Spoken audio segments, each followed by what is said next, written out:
Star Trek 57, M23, take 2.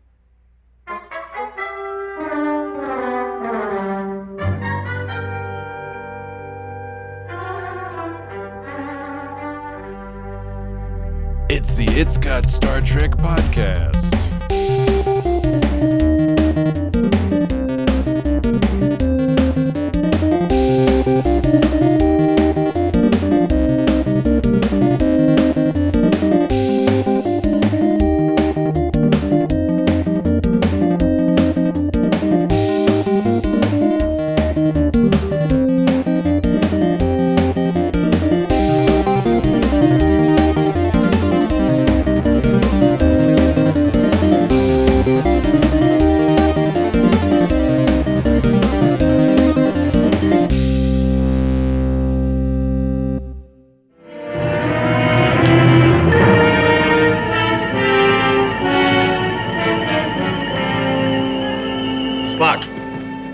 Find anything? Negative, Captain. Anything from our guest? According to him, there's a creature of some sort down here, a humanoid. Lieutenant Uhura communicated that information. I ordered reconfirmation on our sensors. They indicate no living creature on this planet. I suggest, Captain, that you've been lied to.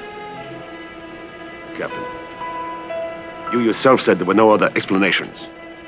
Why do you give credence to this man? I fail to comprehend your indignation, sir. I've simply made the logical deduction that you are a liar. Hello! Oh my God, what's going on? And what? And what do you think? And I have to NOP. start the stop clock. That would be a good thing to do. Stop the start clock. You stopped it to I gotta- 0. I Now gotta- you started it to 1 and 2. Now Gotta 3. start it. Now 4. Now all 5. I gotta do is remember in my 6, head 7. that I started the 8, clock 9. a little late. 10. 11. Dan is 12. providing some evidence of this. Evidence. I think sufficient evidence. There we go. You have to excuse me. There were a lot of sounds I drew from this episode. I'm going to see if I can keep All of track them? of them. I expected as much. That's I what hope took me so yeah. long. Like I've been like trying to crank these out, Yeah. like, and it's just been so many sounds. You said crank. Because like pretty much every time Lazarus said it, yeah, I did. Every time Lazarus said something, I was like, oh, I need to get that. Yeah. Okay, we're gonna talk about all of that. All right. So first, just to do things properly, Proper. it is my job. I am Patrick, by the way. Hi. Hi, Dan. My name is Dan. So that the one saying Jesse This is Halloween. is This Dan, is Halloween. Halloween. and the one saying Dan is Jesse. No, that's you not don't- how it you don't works. know that. You don't know me. Yeah. That's my purse. That's my purse. I don't know you. Okay. Oh, by the way, King of the Hill's back. Season 2. Right. Or season whatever, 15? I don't know. Nine. What, no, it went up to More than 13, and that. the last time it was Yeah, 14. that's right. I guess it's 15. All right. The universe is safe. Okay. So That's good. Wait, to did know. it come out already? today, I think? The 20th. Is Did today the 20th? did they release all of them? Today's the day, baby. I think so. I think Hulu, Today's the 17th. Today's the 17th? You thought it was the 20th. It was not released today. It is released on the 20th, which I believe is, I don't know. Who said Monday? Today was Monday. Look at this guy. Johnny we Numbers. call him Calendar I guess Dan. technically Calendar when, Dan or Johnny Calendar. I guess when people his first name is John. I guess when technically. people listen to this, it'll be today. Johnny Days. Yeah, good point. So I was right. No, you were still wrong. No, I was totally right. If we had planned it out, that would have been right. If But we you didn't. are listening to this episode, you probably also will have access to the new season of the returning King of the Hill. The first season was pretty groovy. We're doing a good job of moving along, We're aren't we? getting right to it. So From the top, Mr. Spock. From the So- top, Mr. Spock. From the top, Mr. Spock. From the top, Mr. Spock. now, as I recall, Dan, I think I did say welcome, but I don't believe I said welcome to the. Oh yeah. Okay, there we go. Yeah. So Dan is giving me a facial signal that confirms. Jesus Christ! Da-da. Check out the tail on that one. That was a good long tail. Okay. It could be a prelude to invasion. Dan has confirmed for me Hell you. visually That's why I'm describing it to you orally.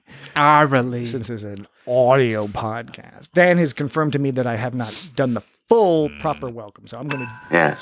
I'm going to do that right now. Welcome, audience. What's Welcome happening? to the It's Got Star Trek podcast. I wasn't expecting you. I'll talk to our unexpected guest. Now, Dan, is that like last week you played a few clips and then you suggested that those clips described the full plot of the episode. Have you done that again there, or were those selected just kind of for fun? I mean, all you have to do is listen to them. Yeah? I feel like you didn't listen to them. Well, I listened to them, but the problem was I was passively listening, but then at the end I was listening. I was like, you know what? I forgot that Dan did that clever thing last week. Maybe he's going to we do take it it again from the top. this week. Take it I'm from sure the you've top. done it in the past too, and it I just mean, hasn't I'll been... play them again, but like, I would enjoy just hearing them. do some active listening because it's not anything Yeah, complicated. I'm absolutely, I aim to not make this mistake again. Okay, welcome to the It's Got Star Trek podcast. I wasn't expecting you. I'll talk to our unexpected guest. Okay. It's just like, here I am. Hey, you came. Yeah. I wasn't expecting you. Yeah. I'll talk to you. There's nothing complicated. It's just a conversation. You know, it was interesting last week when I played the sound. At first, Jesse started speaking right after you said, "Welcome to the It's Got Star Trek Yeah, podcast." you walked on your. Well, thing here's a the little fun. bit. Here's the ironic part of that. The ironic part is that you actually walked more on my punchline than Jesse did. Did I? Yes, because okay, well, last week, because Jesse just talked over the beginning, Okay. and this is what I played last week. This was last week's opener. Yeah, we discussed fusion. Yes. Morning. Can I get you something? Coffee? Pizza? See, and when they said you did like the same thing except not as bad. After he said, "Can I get you something? Coffee?" You started laughing, which walked on the Pizza. you walked all over the pizza, that was the joke. Don't walk on the pizza. And that's what, man. and that's so. And you did the same thing this time, except not as bad. But when you laughed after the first part, it covered up the pizza part, which is the really funny part. Dan's gonna kill you. May I ask you a question, Dan? You can, will. Shall. Go on. I understand and accept that a perfectly valid answer to this question is busyness, work, the vagaries of life, etc. Possible. The question is given this grievance you've presented, why did you not clip the actual clip from the podcast, from last week's podcast, to demonstrate? That's more his and trick, really isn't it? provide evidence from evidence. Thank you. From It takes last a long week's- time to get to the bottom of the list of this one. From last week's podcast, you could have provided that clip, and there would be no doubt in my mind at that stage, presuming the clip said what you suggested it. I figured out where you're going with this about 5 words ago, Oh shit. Yeah. and The teachers always said Dan was so clever. Just, if he'd only apply himself, although you were going to say something about the students surpassing the teacher, and I was going to have to say, don't be so patronizing. I mean, so like. I just didn't think about it. Okay, You and I were in the same boat, and sometimes the student was surpassing the teacher. I guess, unfortunately, I didn't think that at the time, and then Teachers as I got older, I just- was like, wait a second. I just didn't think to clip last week's episode, and like I wasn't gonna play a clip to begin with. Sure. Clippity. I only played it now because I thought of playing the clip now. Gotcha.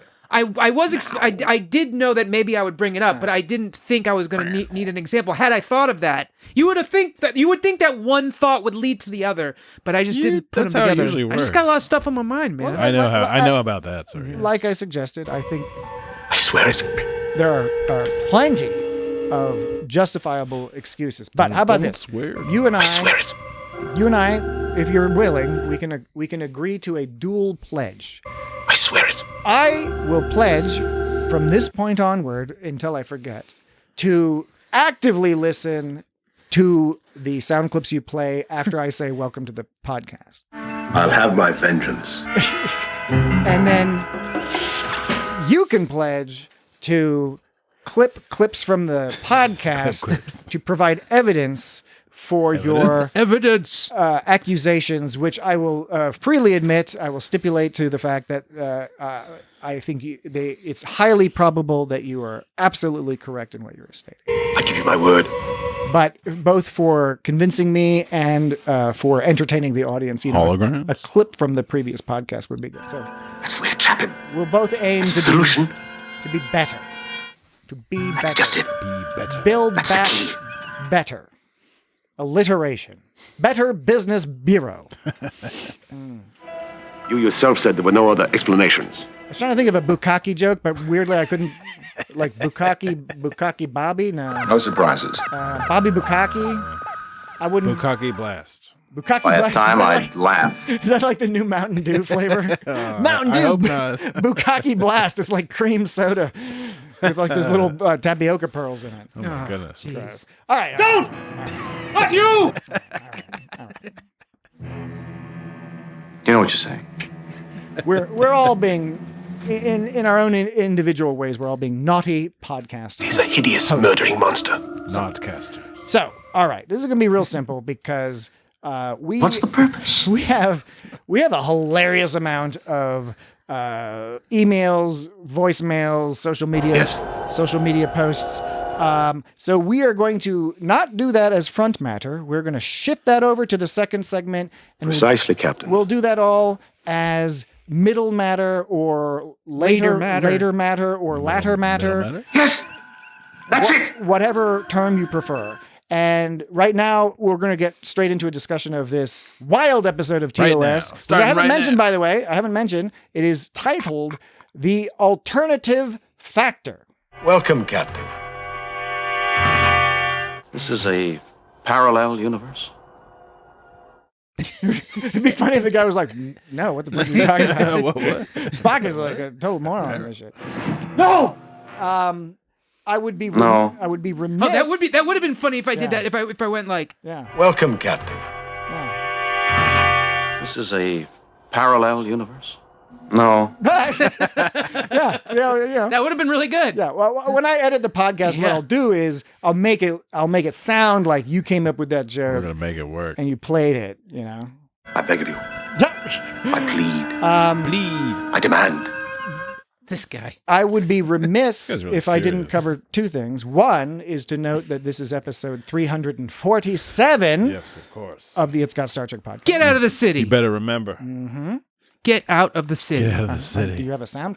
Is you going to play a sound clip or something? No. Well, I don't know. I saw you shuffling your fingers Well, along that touchpad. I'm going to be constantly doing that, trying to plan out what I'm going to say as I'm saying it. Okay. Which is not something that's easy to do. I understand. As you got a lot of sound clips this week, right? Because I want to make sure this podcast is in. Perfect working condition. Great. I do have to ask you, Dan.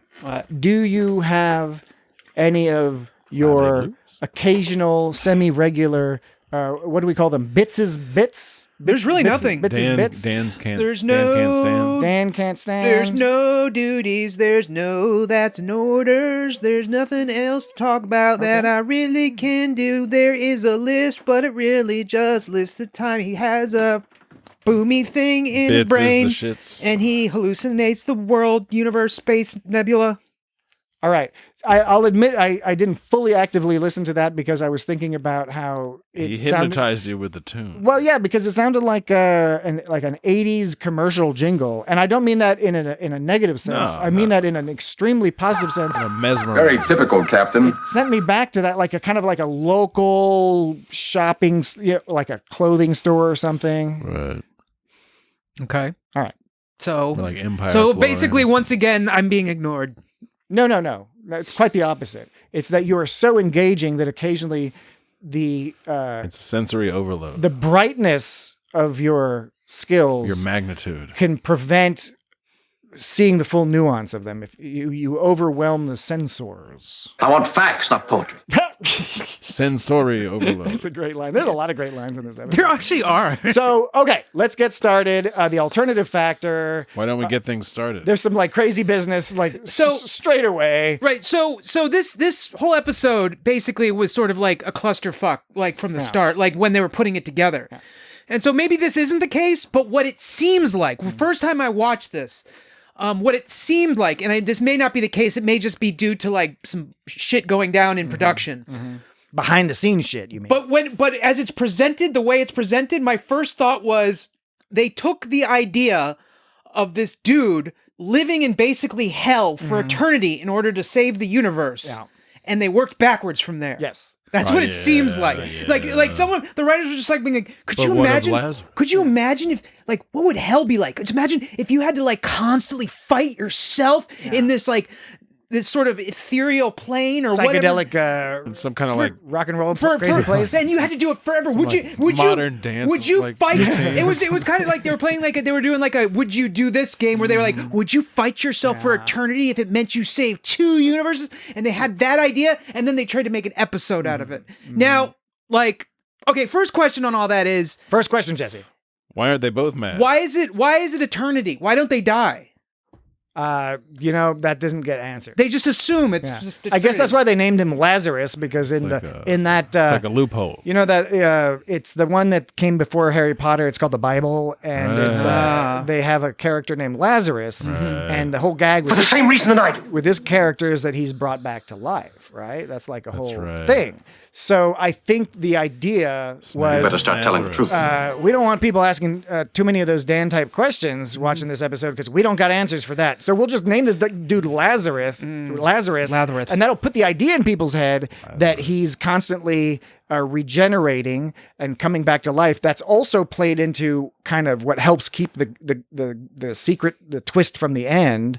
But Totally unbelievable, Captain. at the beginning of this episode, you know what I thought was happening? I haven't watched this episode in forever. I vaguely remember the twist, but real quick, I was like, Spock, quit saying captain, because every time you say captain, everything goes crazy, because that's exactly what happens the first 2 times they deal with this like crazy thing. He's like, Spock's like, captain, and then he's like, whoa, psychedelic land. And then a little later, it's like, captain, no, crazy. I was like, stop saying captain, Spock. At least try that and see if that helps. It didn't end up helping, but at first, that's kind of where I was like, that'd be a hilarious through line for the whole episode.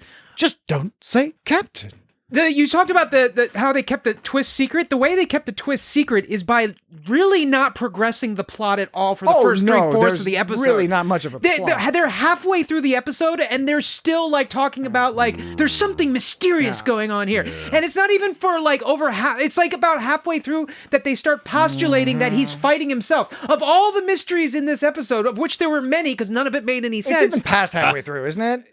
It might be past where they actually where like the like 2 different people fighting himself. So if there's like this whole episode was a complete mystery and just confusion all around, but the one thing that was pretty obvious from the start was that he was having some kind of fight with himself. Yeah, I know. Like, and even in the psychological sense, but which was by a metaphor they weren't making. I was like, are they making some super interesting metaphor about your like battling your own demons? Kind of no. They were literally physically switching places. Yes, exactly. But and so so here's the thing. The way they were so throughout the episode, they were supposedly switching places physically, right? Yeah. Because his wound, he had the wound on his head sometimes, and other times he didn't. And I guess when he didn't have the wound, he was normal. He was like a good guy Lazarus. Which we don't know which side. Could be bad guy. We're told. Well, when I say good guy, bad guy. I know. I mean nice guy. But we don't know if it's nice if it's Lazarus. Matter or anti-matter Lazarus. We'll talk about. But we'll talk about the misunderstanding of that concept. Yeah, but later. but like so that's how you tell the difference. So so they physically swap back and forth. There's 2 issues I have with that. First of all, they were talking about if they occupy the same space, the whole universe explodes. Yeah, that is an inaccurate understanding. But wait.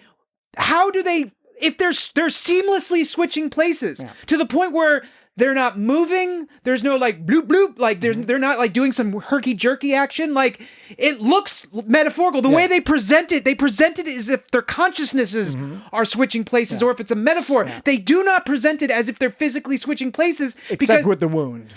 Except with the wound, but like you don't even see that change. His like, beard gets weird too, but I checked, and the beard is not an indicator of which one is which. But it's like, only the wound. You'd think if they were switching places physically, like his hand would be up in one, and then suddenly his hand would be down. Like you know what I mean? Right. But they're seamlessly switching, and not only that, they don't disappear for a second, which means that they are switching places at the precise moment to be instantaneous. Now they're talking about if they occupy the same physical space, shit will blow up. How do they so consistently switch places so close together 'Cause without Dan- occupying space at the Dan, same time? You got that magic safety valve middle It's a bit. safety valve somehow. That's This episode has a lot of just saying things that don't make sense, but are meant to be like, don't ask questions. Yeah. Safety valve. The antimatter thing, just to put it out there, I think most people that are listening would have basic understanding of this. It is technically true. It's like, yes, when antimatter and matter come together, you can warp. They explode and release a tremendous amount of energy. It would not destroy the whole fucking universe. Mm-hmm. It's like bigger than a nuclear weapon, but it's not crazy. I didn't know. And Isn't that how the warp shit works? well, the whole like thing about them being the exact same people or the exact same particles. No, it's just antimatter and matter. Like it's not cool, to have so if two humans that didn't look exactly the same interacted, antimatter and one made of matter and etc., they would also explode in a great amount of energy. But they're not destroying the whole universe and the galaxy and existence. and the other universe. That was a weird little elevation. Let's have it the truth this time. Maybe that's a function of like a rudimentary or insufficient understanding of the science of the time. And the other thing I was going to say about swapping places is really he seemed like kind of nutty the whole episode. It wasn't until the very end when he was went all chill. Yeah, at the very end he was chill.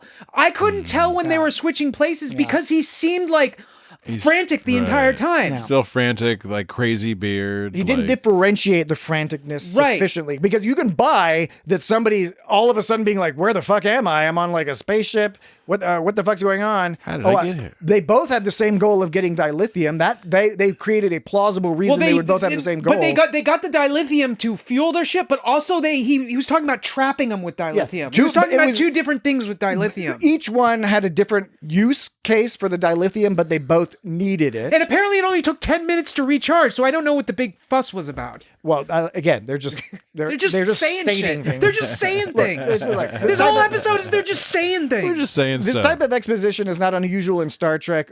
In later series, they got better at what eventually is called technobabble. TOS had plenty of technobabble, but TNG, DS9, especially Voyager, they created like it's sometimes annoying, but at least the technobabble gave you an excuse because it sounded like future or alien and it only took maybe less than a minute. Yeah. At the end, they had all this exposition at the end. I was like, that sounds really interesting. Maybe you could have taken away like 3/4 of the episode where they just didn't know what was going on and replaced some of that with some of the shit you just told us about like, I don't know, it's maybe some sort of origin story or something, but like at the end when Captain meets Lazarus in parallel universe Lazarus, and he's all calmly telling him about like why other Lazarus is mad and why they're all fighting and how this goes that and this goes that. They could have somehow turned that into something I could watch. You should have been there. But instead they just spent the whole episode of him running around crazy screaming. He fell off the mountain not once but twice. Yeah. And both times he fell off the mountain Completely screaming. ridiculous. And both times he was taken up to and woke up on the Enterprise. That happened twice. Twice. I know. The first time was Why did it happen twice? The first time was this. That was the first time. At least it wasn't a Wilhelm scream. And then this was the second time. Captain, look out! And Kirk later thanks him. He's like, "You saved my life earlier." It's like, "Oh, he saved your life? You mean like Lazarus who knocked a big rock off the cliff towards Kirk? He said, 'Look out for that rock I just knocked in your way.' Oh, you saved my life. How about this? I'll throw a knife at you and miss on purpose. I just saved your life." Saved your life. What the fuck, man? Well, you grew up with brothers. Isn't that something brothers do? Where they'll like punch you and they'll be like, or they'll grab your fist and they're like, "Why are you hitting yourself? Why are you hitting yourself?" My sister did that to me. Yeah, we do that shit. Yeah, we do that. This guy who played Lazarus, he was like some kind of young dude. What? Were you pointing at something? Yeah, because in my notes I was like, "Oh, you're about to say something." Sorry, I'm sorry. You go ahead. I was just gonna say, just go. I'm sorry. It's a relevant, related point. I'm losing myself. No, you're not losing yourself. No, man. But in my notes, impossible. In my notes, when he was all like, kill, kill, kill, kill, kill, I wrote down Dan is going to say he said kill precisely the right number of times. That's just a little joke. This is like It was a little 5 times. A little teasing Dan. I wrote it down exactly I the know, right it's- amount I of times know, everywhere yeah, I wrote it yeah, too. I It was know, 5 it's times. 5 times. I checked. 5 times. Yeah, I I will checked. write 5 it times. 5 I know. times. I see. Dan would have preferred 4 or 8 No, or no, 6. no. Dan likes it 9 You do like the times. 5, I like any number. It just depends on the context. but you prefer a prime number given the Any option number of a could prime be number. good. Not every time. Like often with music, I'll do the 4 thing. But like prime numbers, that's more like if Sometimes I'm you got to. if I'm like counting on my fingers or something. I like, or if I'm leaving messages, I like to leave messages in prime number, like 3 messages or 5 messages or 7 messages. Like text messages, voicemails. What do you Like on WhatsApp, you'll notice a lot of times when I write Oh. messages in sequence, they're usually in sequences of 3, 5, or 7. I hadn't noticed that. Yeah. Wow. Now I'm going to go back and I want to check that shit out. Not always, not always. You use but like a often. Fibonacci or something? I don't keep track of like. hey Dan, you got one of them Fibonacci? I mean, that'd be crazy if I did that. Like, if I went like Fibonacci up to 100, like, and I looped through it each time. Jesse, Dan's doing all right, but he can't afford no Fibonacci. Now, this guy they got to play, Lazarus. Yeah, wasn't his name Brown? Something Brown. He was like some. Doo-doo Brown? He's like some young dude, bro. Like being like some thespian, like wannabe kind of guy. Yeah. Like, and I'm not gonna say he did a bad job. Classic Star Trek. He just looked like a hippie, biker or something, which is like not really like doesn't jive too well, but like that's what he looked like Looked to like me. some kind of 60s crazy man. Yeah, with a he beard. did. Yeah, he did. And like a Jesus or Lazarus. he did. Or a Manson. He didn't look like no Lazarus to me. Originally, apparently, what's his name? Barrymore was supposed to play. Oh, really? Drew Barrymore's dad. Really? John Barrymore? John Barrymore. Was it John Barrymore? Lion? Which No, Barrymore that's is the her? grandmother. John might be the grand. No, is it Lion? I can't remember. Yeah. Dan will look it up. While I Dan's don't looking know. it I up, don't know stuff. I'm going to make a comment also about the looks of another actor, which was the person who was sitting in the seat that would eventually become Chekhov's seat. I was watching that dude, and I was like, this guy looks like he normally like plays butchers and not Yeah, right. Starfleet I know. officers. He was hanging. Leslie, you know the guy I'm talking about, right? Leslie. Yeah, I was like, no, not Leslie. Leslie's the other guy. No, it was, He's like- what was his name? This guy Perkins? had a Peterson? he was like this big dude, and I was like, he either is an actor who plays butchers, or he was like the Desilu studio lot like butcher, and they just were like, we need somebody. You come in here, just sit here and wiggle Sit the here and knobs. Chop it up. Is Leslie a reoccurring character? Lieutenant Leslie, yes, I believe I guess so. not. John Drew Barrymore was supposed to originally play Lazarus in this John episode. Drew Barrymore. And he apparently backed out at the last minute because he wasn't happy with the direction of his character. There was supposed to be some kind of love interest between Lazarus and one of the crew, but they took it out because they were afraid it was going to seem too much like Space Seed. Was the love interest going to be? He's going to make a joke. No. This is seriously a question because I have it in my notes. This is a serious question. Remember when Lazarus goes to the mess hall and everyone's kind of like hanging out, and that dude comes in, he's all like, "Hey, ladies," and specifically, it was cool that they pointed out the dude did not have their rank; they were lieutenants, and he was an ensign, which was cool. But the one chick. I'm so feminist. The one gal, the one skirt, who didn't have any lines. She was just all sitting there brooding. She was looking all Yes, she was. She was like, I was like, what happened? I thought he was going to mess with her. I thought it was going to be like, oh, I'm super interested in this character. Like, why is she like, she's so upset. I thought he was going to be like, what's wrong, milady? He just got up and walked around. How may I help you? And no, he just walks like right fucking by her, and I'm left with the mystery of the brooding lady. Right. Well, you guys missed the last part I was saying, which was they took out the love interest because they were afraid it was going to seem too much like Space Seed. Yeah. I heard that, and I was just curious if maybe this person was intended. I do know what you're talking about though, because she like the other person walked away. The lieutenant, because she said the engineer. She was like, would you like some coffee? And he's like, is that an order? Because he was implying the like, coffee. I get what you mean. He's like implying the coffee was shit or something. And then they went to and then he walked away, and she just kind of sat, and then, like she looked off in the distance, just kind of like she had that like grumpy sort of frowny look. Like, she's like, by the way, we got to go on a break, but also where the fuck is Scotty in all this? No, see, there's no Scotty. There's no Scotty. There's the only people. McCoy's being all The only shitty. crew they have Kirk, Bones, and Spock. Yeah. That's and Uhura. And Uhura, Yeah, Uhura. And, That's it. A couple of the regular I think extras. Bones is Like being Leslie. kind of shitty. I think there was a lot. I think there were a lot of production issues when, because they gutted a lot of the episode at the last minute. Plus John Barrymore, like he literally just didn't show up to set. Oh my God. So they were like, "Fuck." He fucked him over apparently. So I think there's just a lot of things that went wrong. He's on the list now. I don't know why that means they can't have their normal crew, but like It might have been a scheduling thing or a budget thing because this is late in the season, right? But it's like, this but is aren't the they- 27th but aren't episode. Aren't they contract? This is their show. Like this is what they're contracted. Yes, but to. when you're a TV producer, They didn't have Chekhov you yet, get no. a budget for the season, and if you're doing a really awesome job, you've got it all planned out super well, and ideally you're coming in under budget and schedule. But when shit like that happens, and it's the Under first budget. season of a TV show, Gene Roddenberry's done some TV. My thinking is, Lieutenant. But does that involve the cast? I thought the cast just gets paid and that's it. the cast gets paid, but but it's also a scheduling thing. So what you're describing is the type of thing where they're like, well, we just can't film on the day we were scheduled to film. So maybe they had shit scheduled that competed. I mean, yeah, and I understand that. I would have just assumed that because this is their show, they would have the most time. I don't know. Maybe they had to do a just, Gunsmoke. it just seems like it's weird that all these people like weren't able to show up. When you listen to people like actors and stuff talk on podcasts about like things they missed out on, it's always interesting which contract ends up superseding, because like there'll be like I forget who it was, but there was somebody who was actually hired to play Black Widow, but then this other movie that was in development hell forever, but like that contract superseded it, and it was some shitty movie that turned out shitty and nobody watched, but she had no choice but to do that movie, and it happened to be overlap with the production of the first appearance of Black Widow.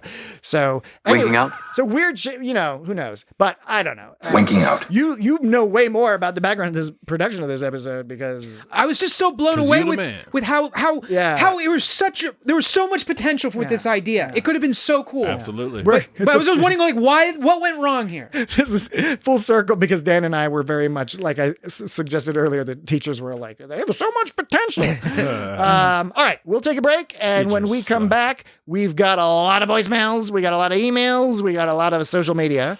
We'll go through that. And then as swiftly as possible, we'll get back to our discussion of this wacky episode of TOS.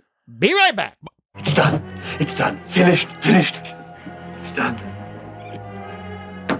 It's done. No!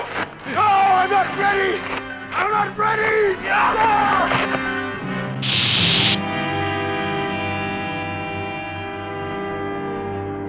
You've got to get some rest, Jim. Got to get. Transporter sound.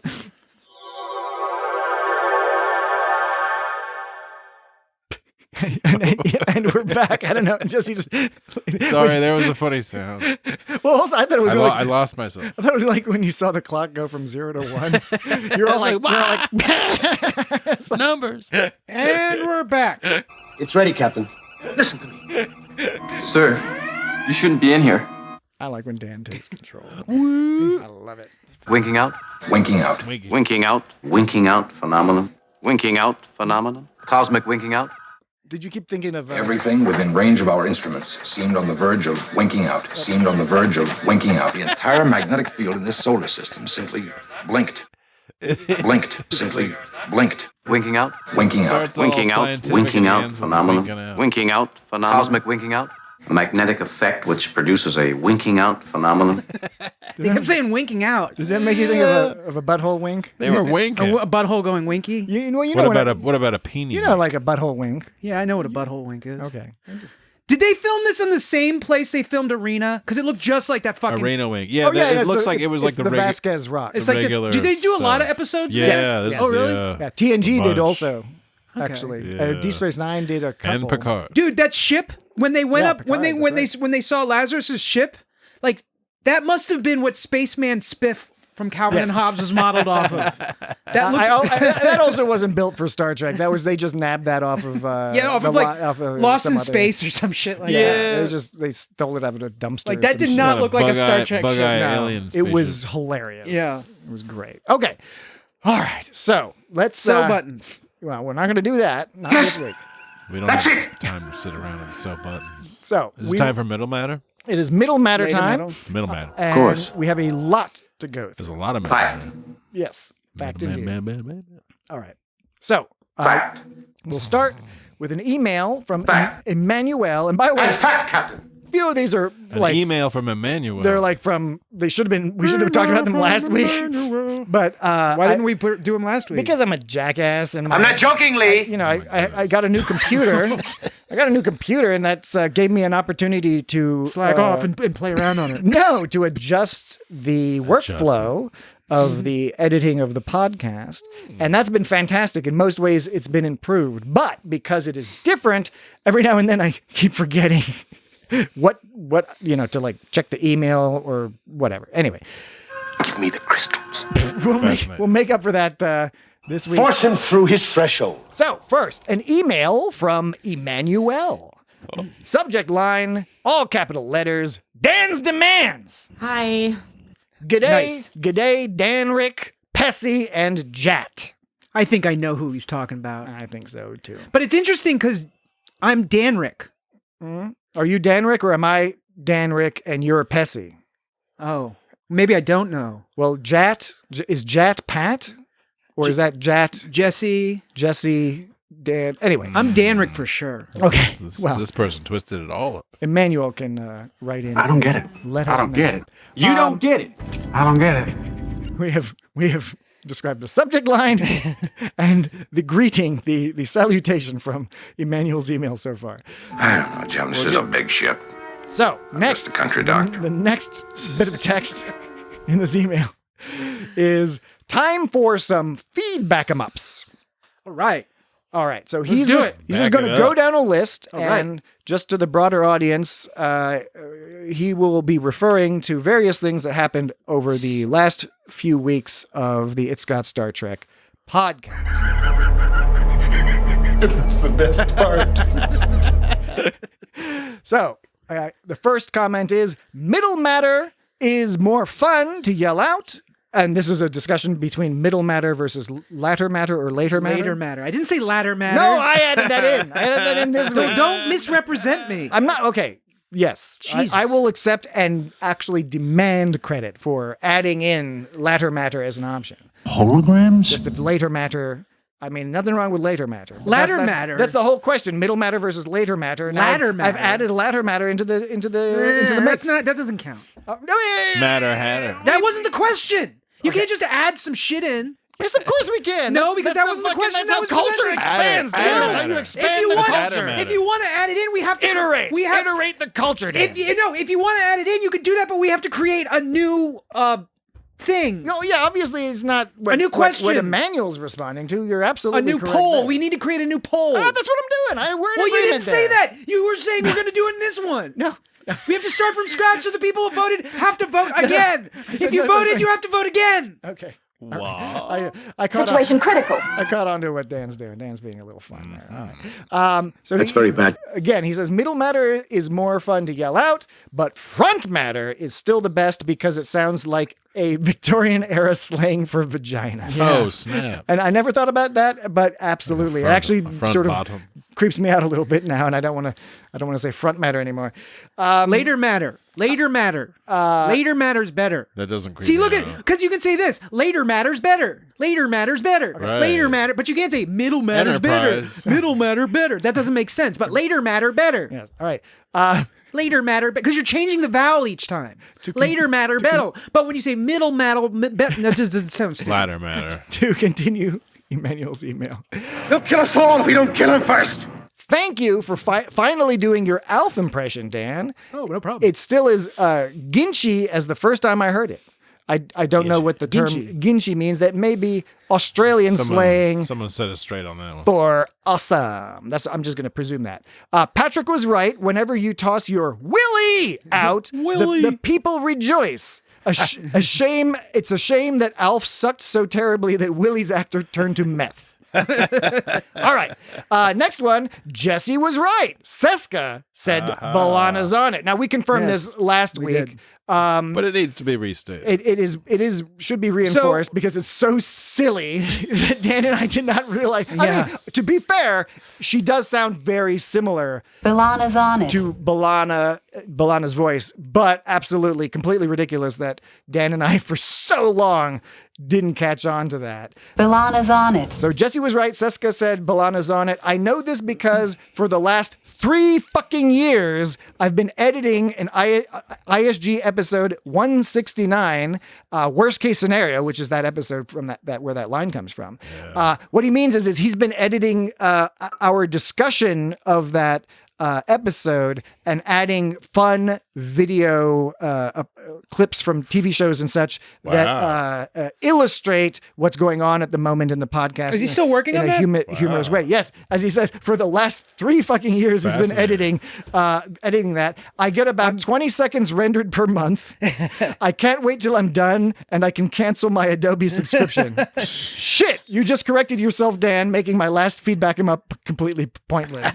So he's doing this like while he's listening to the episode.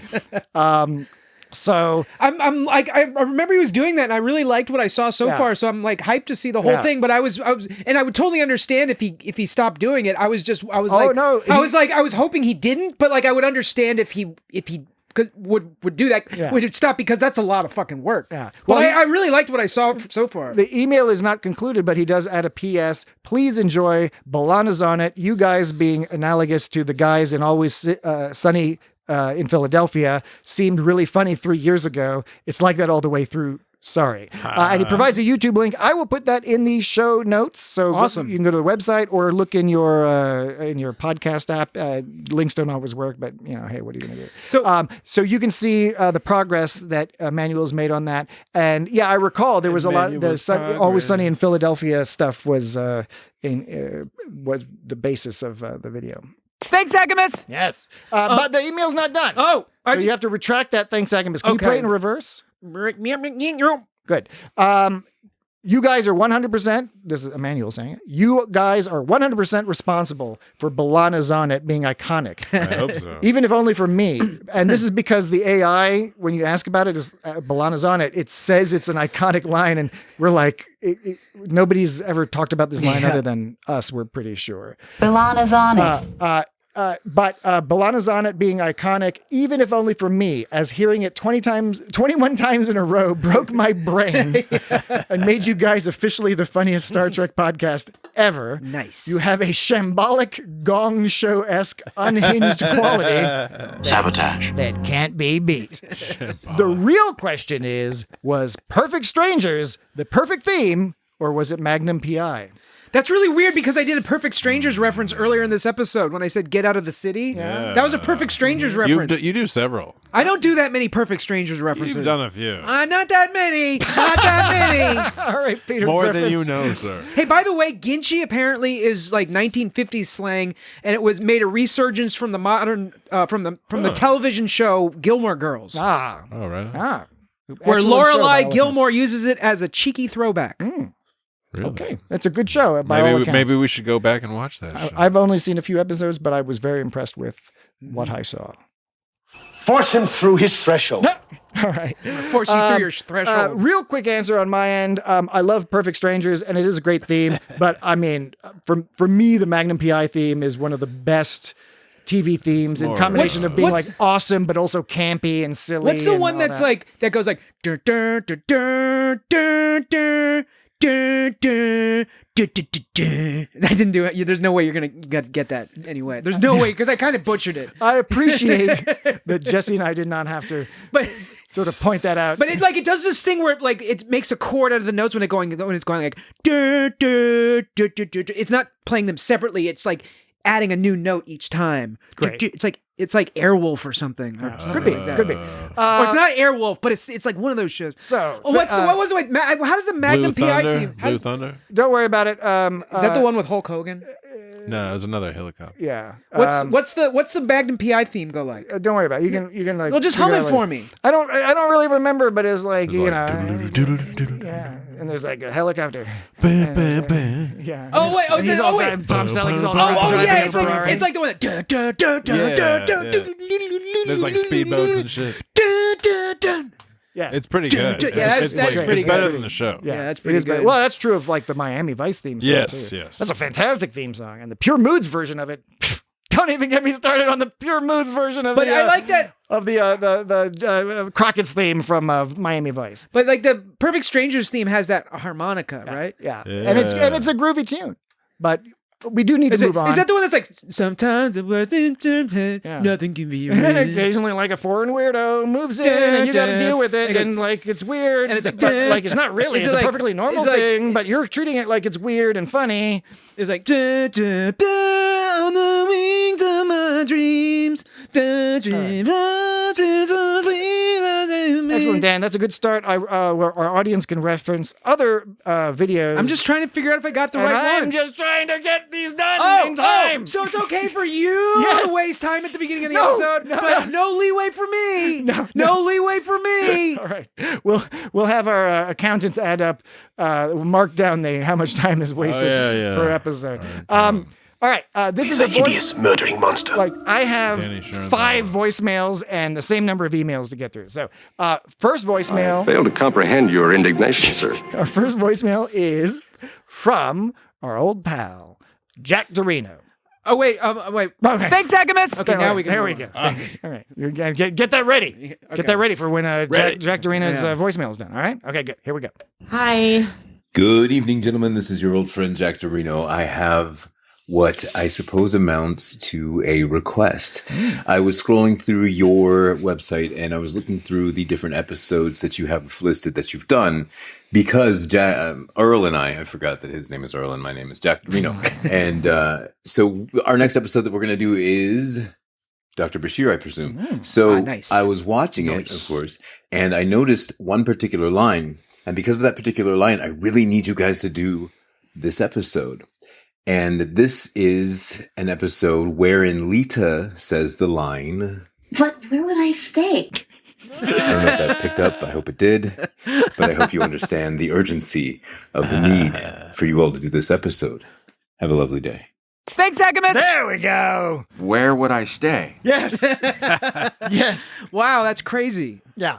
That's. I would like to do that episode. So thanks, Jack. You've given us a sufficient justification to at some point in the not too distant future not utilize Dan's algorithm, which is Dan has a special algorithm that usually advises us on which episode to discuss next. Wait, we did this episode. No, you're thinking of Our Man Bashir, not Dr. Bashir, I presume. Oh, you're right. Dr. Bashir, I presume, is when Robert Picardo guest stars as the real Dr. Zimmerman who designed the EMH, and shit gets wild. But where would I stay? I don't even know anybody here. There, not here. Here, there, and everywhere. That's a Beatles song. What are the odds? Huh? What are the odds that somebody else would say that? The Beatles would have a song. But then we would have to add that to my best of simply because I already have. Yeah. Where would I stay? Yeah. But we can't officially do that till we officially discuss that episode. So, thank you. But we don't officially have to do the algorithm. Yeah, not always, but sometimes. But I'm saying he's provided us with a sufficient justification to override the algorithm. You better start telling the truth. Thanks, Jack, and thanks, Jack Dorino and Earl Grey host the Let's Talk About Treks podcast, which I highly recommend. I've guested on it a couple times. Incredible, Captain. They have proper, well-organized insights and contemporary, informed takes. Perfect working condition on Star Trek episodes. So if for whatever reason, you're into that, go check them out. Let's talk about Treks. All right, moving right along. We have an email from Amy. Subject line: it's an ingredient. Hi. Now, would either of you like to guess what Amy is responding to? From something that it's an ingredient. Discussed. She just says it's an ingredient! Exclamation. Does it have to do with meatloaf? Yes, Dan. Oh, damn, dude. All right, so this is an ongoing debate. Someone else said meatloaf has goo in it. This is an ongoing debate. You got to listen to all the podcast episodes. I know that it's me against the world on this one. No. Some people are backing you up. Seriously, dude, I would There's not. There's some other sickos out there. Please, Sabotage. don't make those assumptions because there is a variety of views out there, including views we had not even maybe considered. Our debate was somewhat binary, and just to provide sufficient context, it's between the folks like Jesse and I who think that a hamburger and then a meatloaf are very distinct things. But Dan, you can provide your own very summarized view of your side of the argument. They're the same. Once again, you have the argument wrong. The argument keeps being presented incorrectly. The argument keeps getting presented that I'm saying that they are the same. Yeah. That was never once the argument. I did not intend that. Obviously, not the bun and the stuff makes it a different thing. But you're talking about the inside bits. The deal with meatloaf and hamburger, they're not the same. Okay. But if you like one, you necessarily like the other. Right. That's the nuance. Okay. Well, that's also false. Yes. I told you it was a thing. And we know it's false because there's two people right here. But you're wrong. No. Okay. So you're just wrong, though. All right. I got you. Let's read Amy's email because I think you'll be interested in her viewpoint. Let's progress. Again, subject line, it's an ingredient. Amy says in the body of the email, hamburger is an ingredient. It isn't the same thing as meatloaf. If you decorate hamburger with pickles and a bun and some condiments, it's a delicious hamburger. If you throw it into a loaf pan and cook it in its own sweat, it's a disgusting meatloaf. Please, I beg of you, end this debate, Amy. I like how she said pickles and a bun. Yeah, now I think she meant to say if you decorate ground beef, not hamburger. But well, a hamburger it is hamburger meat. It's hamburger. Yeah, it's people just call it hamburger. Yeah, exactly. Like I said, I think it's a fair point to make, but to make the distinction more clear, that would be my minor edit. All you have to do to have a hamburger is a patty and bread.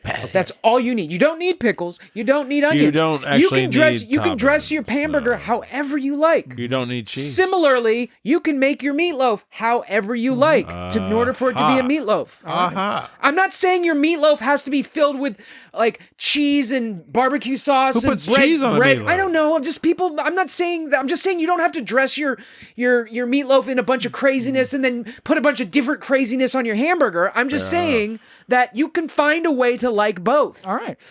So you've just been having... No, you were saying you have to like both. You have to like both, but I'm not saying you're going to like every iteration of them. I don't like every iteration of a hamburger. I'm not a huge fan of like big onion rings on hamburgers or barbecue sauce on hamburgers. Or like a fried egg or whatever. Yeah, I like pickle. I like raw onion, maybe mayonnaise, but maybe some mustard with that. Like French style.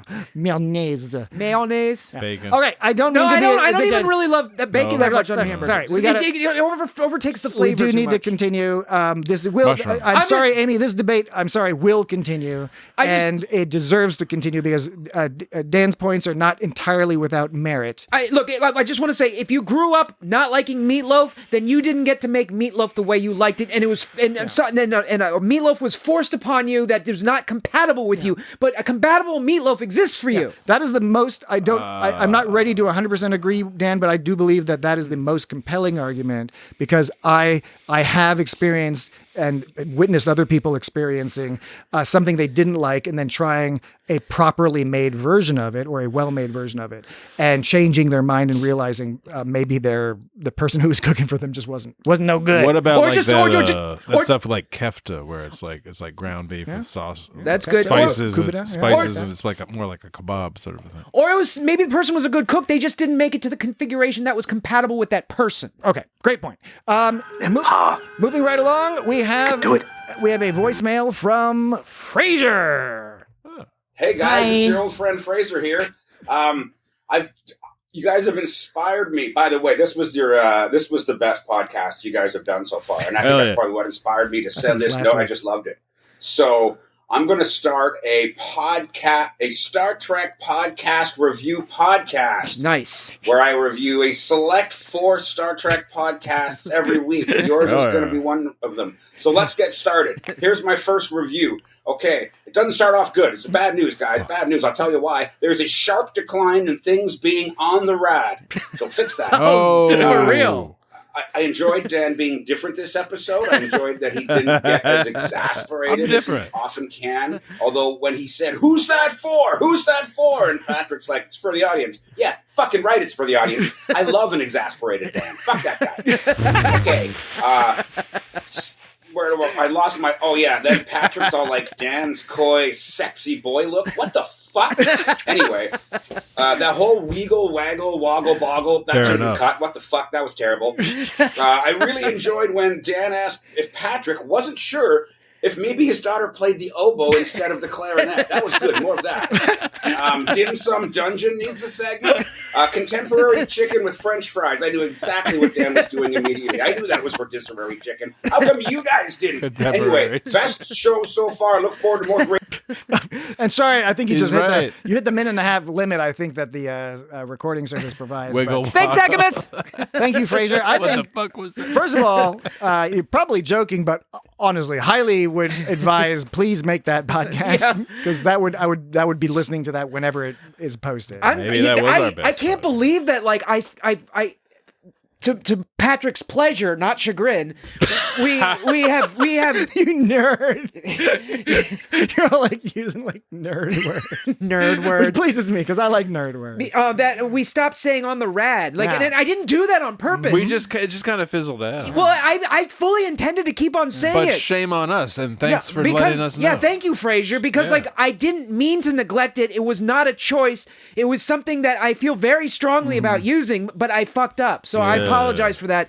I want to know On the Rad's going to be on the Red. He's going to do the 4 best Star Trek podcasts. Like, how many Star Trek podcasts do you think there actually are? Is it going to be like 4 of our best episodes? Hundreds. Yeah, I guess. No, I bet he's going to do, like Trek. But we'll always have like one. We'll always be one of them. Yeah. Open Pike Night. All the good, I mean, the problem is there's like, it's not just there's a lot of Star Trek podcasts. Yeah. There's tons of wonderful Star Trek podcasts, just like they're really great. Who they get guests and stuff. Who did the call about the meatloaf? Was that Amy?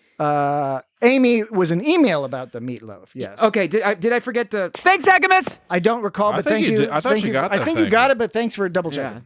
All right. That was for you, Amy. Let's keep things moving. Thank you, Fraser. Middle matter. We will take all your comments under advisement. Thank you, sir. Are we in the latter matter of the middle matter? Not latter. We're getting there. Now we have an email from Tarek, our old friend, and we went to school with Tarek. Right. The subject line is high school. You guys are old and stupid. Hi. He's right. Which is last week I suggested that if people wanted to email us about a particular comment that they should email us with the subject line, you guys are old and stupid. So thank you, Tarek, for doing that. Thanks. Tarek says he's referencing a line, and we can provide some context here. It was a throwaway line from Scotty, beaming incident involving Admiral Archer's dog. Never mind, you all discussed it as I'm typing this. So when will then be now? Soon. That's a reference to we knew that there was so we watched Enterprise last week. We discussed the episode Fusion, and we recall, Dan, I think, was the first to recall that in the 2009 Star Trek movie, there was some reference, some joke about Kirk at first. Kirk at first. Kirk at first. About somebody like killing Captain Archer's dog. Porthos. Now, we thought it was Porthos. It might not have been Porthos. It might have been like whatever his current dog was. It's probably the same type of dog. Yeah, like another. Einstein. So thank you for that, Tarek. Thanks, Agamus. He goes on. No. Oh, you said thanks. And you didn't point out that it was a Spaceballs reference. Look, okay. I apologize for both that. He lost and the beeps and the sweeps for not being clear that I was thanking Tarek for the specific paragraph that he had written there. His second and final paragraph is on a different topic. So in my mind, I sort of separated the two. He goes on to say, and I had completely forgotten that the Backstreet Boys played at our high school. Yeah, because we went to high school with Tarek. Everybody forgets that. That shit disappeared like the discussion of Fusion from the first half of this podcast episode, which he's referencing last week's, as Fraser called it, the best podcast we've ever done. And honestly, he might be right. I think he might be right. I'm going to go with that. When we discussed Fusion, an episode that we really enjoyed and liked, but what are you going to do? I thought people were too nervous about the subject matter. Wow. You mean me, Jesse and I? Yeah, I think you guys were screaming. I think you accused us, and we were like, no. It was a creepy episode. I mean, it was a creepy episode. All right, let us continue on. The bleeps? Exactly. The creeps and the sweeps. The creeps are like. Yeah, that one's the best one. Yeah. Wait. Hey, Tarek. Thanks, Agamus. Hey, I apologize. That's me. Thanks, Agamus. All right. That worked that time. We ain't found shit. Yeah, we are Tuvok. Stupid. Yes, Tuvok. Tim Russ, aka Tim Russ. All right, let's keep moving here. Voicemail. A voicemail from Isaac. Yeah. Hi. G'day guys, it's Isaac from Trek 365 Australia. Oh, your favourite Tasmanian. You might know other Tasmanians. That's probably a little bit rude of me to say. Anyway, hello Weena, Dina, and Thena. Hope you're well. You're all looking well, especially you, Thena. Anyway, you guys didn't play Where the Hell Have I Heard That Sound before this week, so picked my own sound and decided where it came from. So the sound this week, I'm going to impersonate it. You'll know where it's from.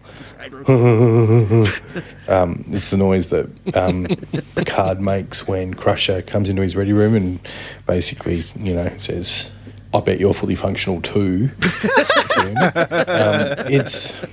It's either The Naked Now or The Naked Time.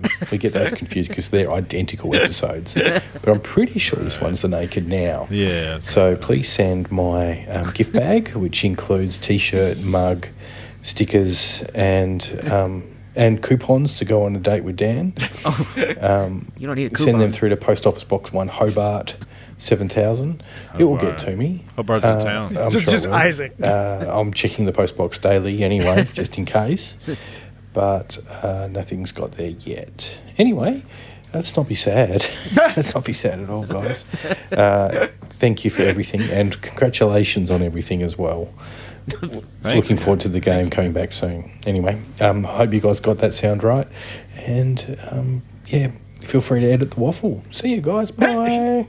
Thanks, Agamus. I like I'm gonna make a sound and then decide where it's from. I like that too. Yes, thank you, Isaac. And I hope you're not being too bothered by that giant seal, that elephant seal or whatever it is. I forget what his name. Did it come ashore and start? It's just every year he shows up. Well, because they used to, like before there were houses there, those seals would hang out there. Right. And now there's houses there, and the seal population has gone up, and now there's like the seal's named like Steve or John or some shit.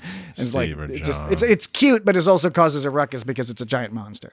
For real, dude. Thank you, Isaac, and thank you for your contribution while we have a brief hiatus on our game. Where the hell have I heard that before? We're going to start that back up once we do start our coverage of Strange New Worlds. All right.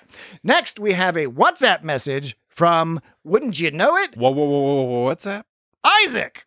Hi. Isaac says, hello, Wingus, Dingus, and Thingus. He's back. Back with that. I enjoyed your chat about what pregnant pause means, followed by a brief chat about Star Trek, and then a game how a sound clip from Star Trek makes me freak out in the corner. Yeah, gives him so much stress. I thought pregnant pause meant that there were activities, yes, even those ones, that you can't do during pregnancy.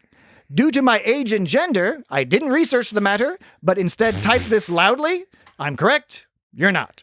I wanted to explain it in a condescending way so you'd understand, but I didn't know if you'd be clever enough to get it still. Yes, I'm talking to you, Wingus. Oh, no. Next time Dingus runs a Star Trek by the numbers, can I be on? I want to win an IGST t-shirt. Lots of love, Isaac from Trek 365. That's what I thought Dingus was. Are you sure you haven't played that one before? Or you mean read that one? Whatever. You know he likes to call us that a lot. I don't think I read that one before. I don't recall. I thought there was the pregnant pause discussion was from like weeks ago. No, a couple weeks ago. But I don't think I read this before. If I did, I apologize to the audience. Are you having a deja vu? The pregnant pause was like a month ago. That was at least 4 episodes ago. Probably, yeah, but So when was this dated? I don't know. I'll have to go look at my WhatsApp. I think. Whoa, I feel like we'd had because the pregnant pause, that was an older discussion. All right. Well, moving right along. Carry on. We have a thanks, Agamus. As you were. We have a voicemail, another voicemail, by the way, from Jack Dorino. All right. Good day, gentlemen. This is your friend Jack Dorino. I'm calling your podcast because I wanted to guess your what in the world is the thing that you played that is from an episode that the point is to guess what the episode is. I think that's what it's called, right? Basically. Oh yeah, dude.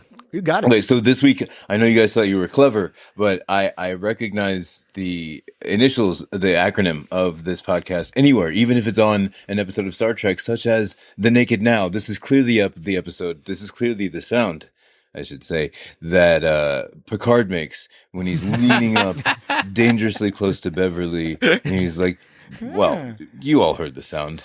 Anyway, that's my guess for this week, gentlemen. I hope you have a wonderful whatever day it is. Cheers. That's an interesting, Thanks, Agamus! an interesting independent submission there, Jack Dorino.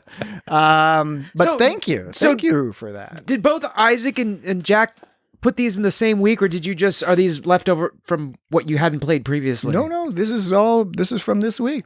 Let's continue. I thought you said there was some you missed, though. Yeah, I've already gone through those. The ones I've missed, I've already gone through. Okay. So now we have a Blue Sky post from Jessie from the Crusher Convo podcast. Hi. And she says, I'm still catching up to, and this is on, I think I said Blue Sky. I'm still catching up to It's Got Star Trek episodes, but I hope this helps, Patrick. This is in reference to a question I believe Dan had about what Klingon blood wine is made of. And so I think that was Jesse's question. All right, maybe it was Jesse's question. Jesse's question. Is it made of like worms? And she provided a quote from that provided this information. The Star Trek Encyclopedia, 4th edition, volume 1, page 426, described blood wine as a variety of red Klingon wine. Huh. Further, according to the Star Trek cookbook, blood wine is made of fermented blood and sugar. Fermented blood. Well, you got to have sugar to Can you ferment blood? Well, the sugar If you would put ferment. sugar in it. Yeah, and there's probably some sugars in blood. The blood gives it the flavor. And Jessie goes on to point out that, so she says, so Beverly drank a whole bottle of this at the end of Picard season 3, because you'll recall she just chugs some Klingon blood wine at the end. But blood from what? Well, they didn't specify. Maybe Targ blood? Targ blood. Timmy Targ. That'd be like eating your cat's blood. Yeah, but maybe that's like maybe the groovy worms, the gawk worms, and they scrape grind- out the blood out the bottom of the barrel. Grind them up. All right, so that's very helpful. Thank you, Jessie. Thanks, Agamus. I recently joined Jessie on the Crusher Convo. You should check it out on YouTube and podcast apps. Check it out. Yeah, no, we had a very fun discussion about Star Trek. And it's always fun to hang out with Jessie, and she gets awesome guests on that show. Yeah. It is focused on Beverly Crusher, but all manner of other things get discussed along the way, which is awesome. It's perfectly fine. Yes. Okay. Now, that was an email. That was in Blue. Sorry. Is there more email? Blue Sky. There's a couple more things. We're like way beyond time. Yeah, it's fine. We'll just finish up here, and then we'll have plenty of time in the next break. So we have a voicemail. Another voicemail. This is the last voicemail, and it's from our old buddy Grayson. Damn. Grayson goes back a long way with the It's Got Star Trek podcast. So here is Grayson's voicemail. Hey, Kukla, Fran, and Ollie, it's Grayson from the Prime Detective Podcast, and I'm really missing Where the Hell Have I Heard That Before? So I'm independently and with no outside influence or collaboration whatsoever, I'm going to say that last week's sound would have been that deeply unsettling Beavis and Butthead style laugh that Captain Picard makes when he and Beverly are all hopped up on polywater in The Naked Now, which a lot of people might confuse with The Naked Time. What's going on? How could you call yourself a Star Trek fan if you got those two episodes confused? For real, dude. I mean, you'd be a really bad fan. Okay, as the only person who could have possibly gotten this correct, please send my gift pack, including hat, t-shirt, and mug to Grayson at 1 Prime Detective Plaza, Atlanta, USA. Also, please do not let anyone else have a guess, because I independently came up with the sound and the correct answer all by myself with no one else. And I do not want anyone in my group chat where this was not discussed to get the swag bag that is rightfully mine. What is Thank up you, with and these good day. guys? Really? Thanks, Agamus. Okay. They're in cahoots. Okay, I didn't. Cahoots is better. I was going to talk about collusion, but cahoots is a better adjective. Okay, when Jack did it, I didn't say anything because I was in my head. I was like, "Is this that Nazi thing? Like when they came for the homosexuals, I said nothing." No, when Jack said it, in my head I was like, "Huh, that's interesting." That he picked the same one, and then but I didn't. I almost thought something of it, but for some reason I didn't think too much of it. But I didn't. It was notable in my brain. But then when it happened just now, I was like, "Wait a minute! 2 times is a coincidence, but 3 times is a pattern." Oh, I thought you figured it out after 2 times. I didn't. I mean, after the second time, I was like, "That's interesting. Maybe did I hear that right?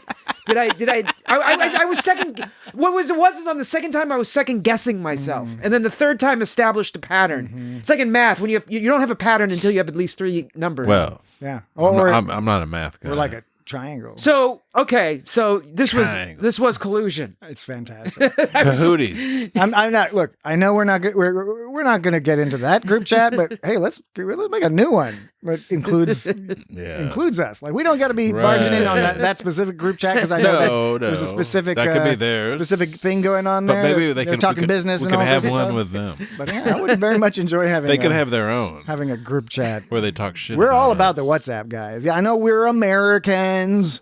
But we like the WhatsApp. Mean, ever since the Jack second call, I was a little like I was subtly weirded out just because I was like, I kept thinking in my head, I was like, wait, did he just say the same?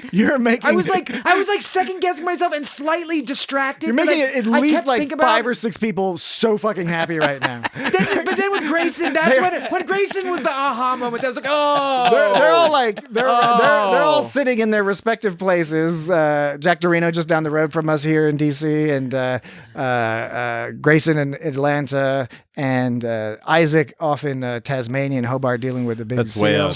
And they are all delighted. Their partners are delighted because they're happy and they're just Hobart's a town. They're in such a good mood. You said that before, Jesse. I think it's a city actually.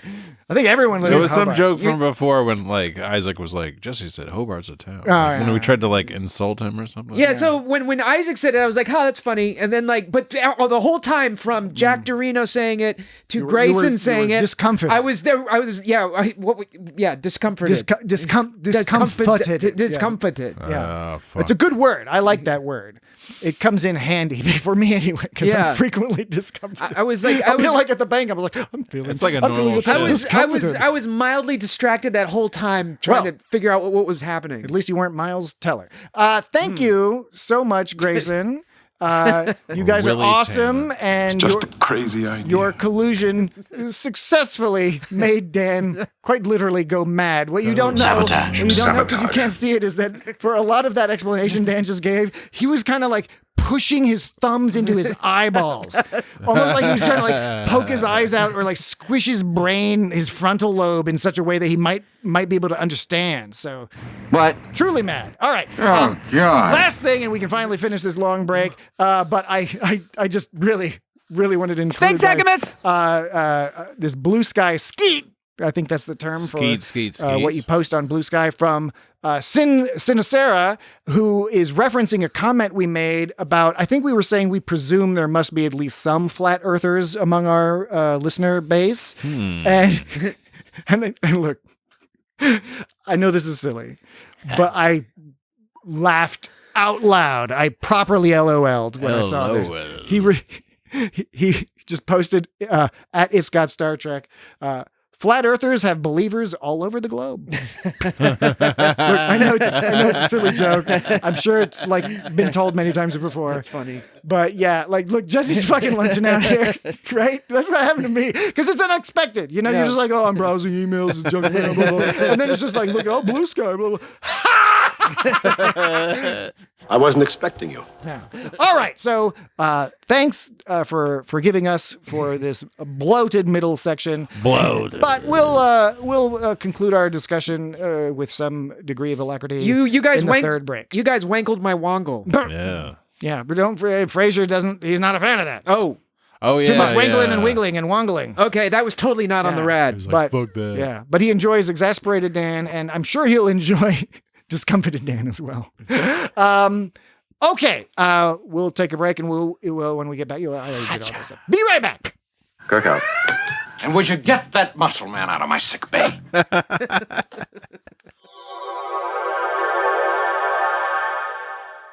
And we're back. All available personnel on the double. It's not too late.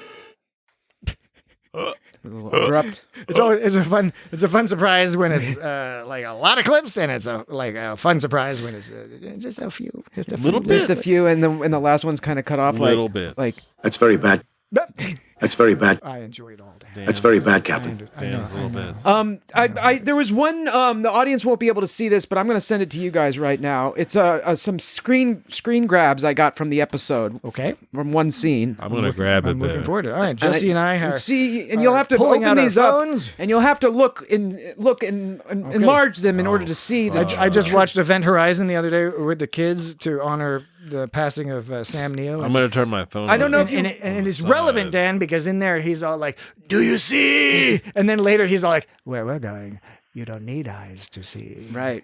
Now I don't know if you don't need. You might not be able to see it on with your phone. Maybe it's only visible on a big computer, bright computer screen. Are we supposed to guess at what's going on? So Dan has sent us just to narrate. Dan has sent us a series of 3 screenshots from this episode. Does anything stand out to you? Well, all of a sudden there's more red shirts. Well, it's not the red shirts. Okay, it's not the red shirts. Is it the weird like hands in the second? You might need a computer screen to get not a like you mean hands and not like a guy named Hans. Like not a guy named Hans, but hands solo. There's like Kirk's hand is overlaid with this other guy's hand that's standing behind him, and it looks all funny. I see the one. In the second picture. Okay. It's not hands, but it looks like they're holding hands. It is a body part. Is it a penis? Is it a? Is it Kirk's bulge? Okay, I got it. Jesse, did you get it? It might be better on a big bright computer screen. No. This is it Kirk's bulge? This Pixel 10 with an OLED screen. I don't know. Is doing the contrasts of the blacks are so good. The last one that I really. You can see his penis head. Oh, that's what Dan's getting at. If you zoom in. And then the last one. Especially in the last one. In the last one, you can see the outline of his penis head. All right, let me go. I gotta look at He wasn't wearing any Let me look at the. Oh my God. He had a straight erection. That looks like a puffy. He was acting. Yeah, that's like a puffy. He looked like a puffy. I told you it was a thing. That is sabotage. Okay. That was he. I hesitate to ask. Situation critical. I presume it was just happenstance, or is this something you are always checking for, and this is the first time? I couldn't look away. I could not notice it. No, I appreciate that. You got kirked. I got kirked. So Dan's Kirk out. Kirk out. Kirk's out. You got kirked out. Dan's got. He's not just one. His Kirk speculation. Dan's got 2 pretty awesome TVs. So. Lieutenant, what is it? I get it.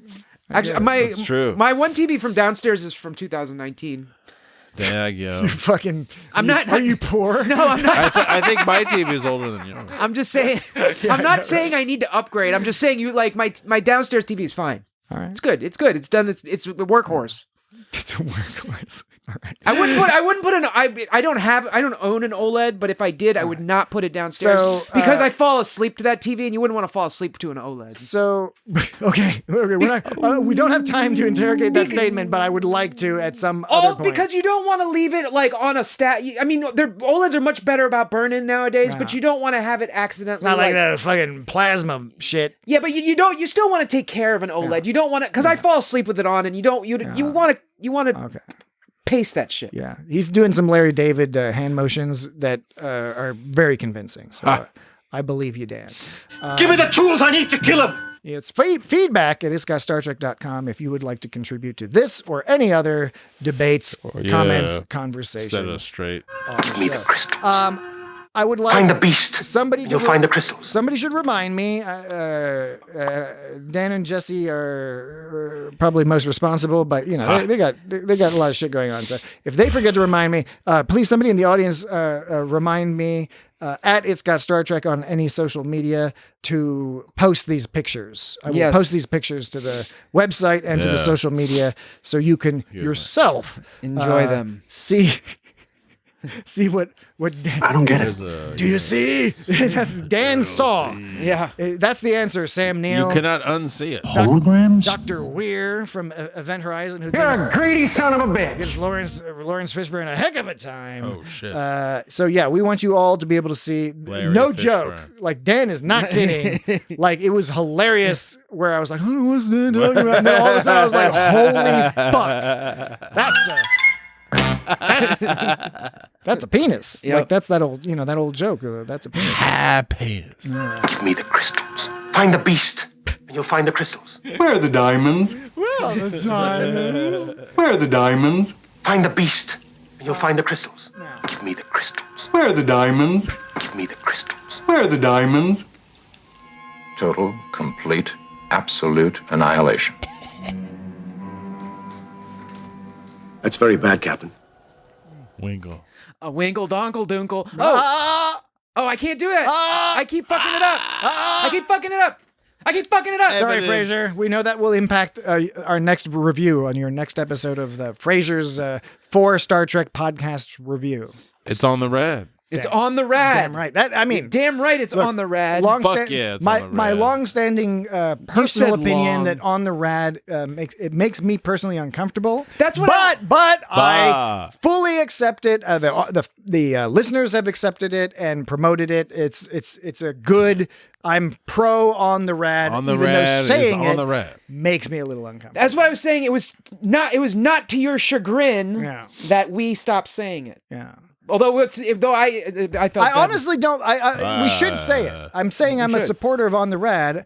Except I'm a little because it is on the rad. Well, I grew up with sisters, and so that makes me a little sensitive to things that are slant rhymes to other terms that might relate to vaginas. Menstruation specifically. On the rag. On the rag.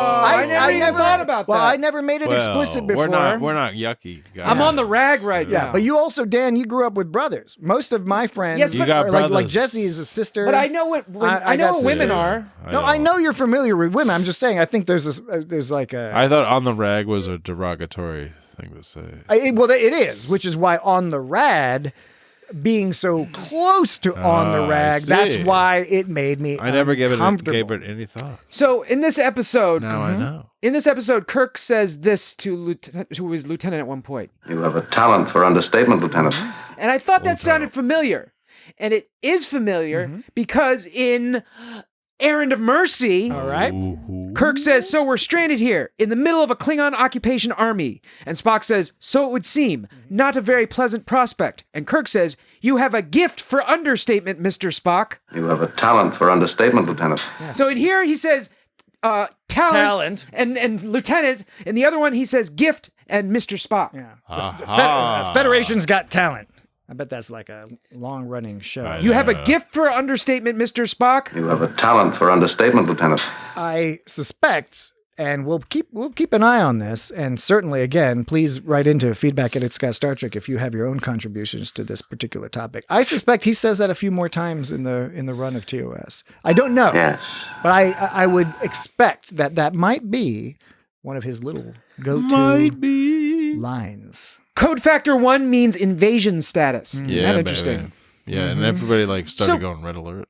So how they were saying that this blipping it says complete disruption of normal magnetic and gravimetric fields, time work distortion, possible radiation variations, and all of them centering on the general area which you are now patrolling. They said it extended to.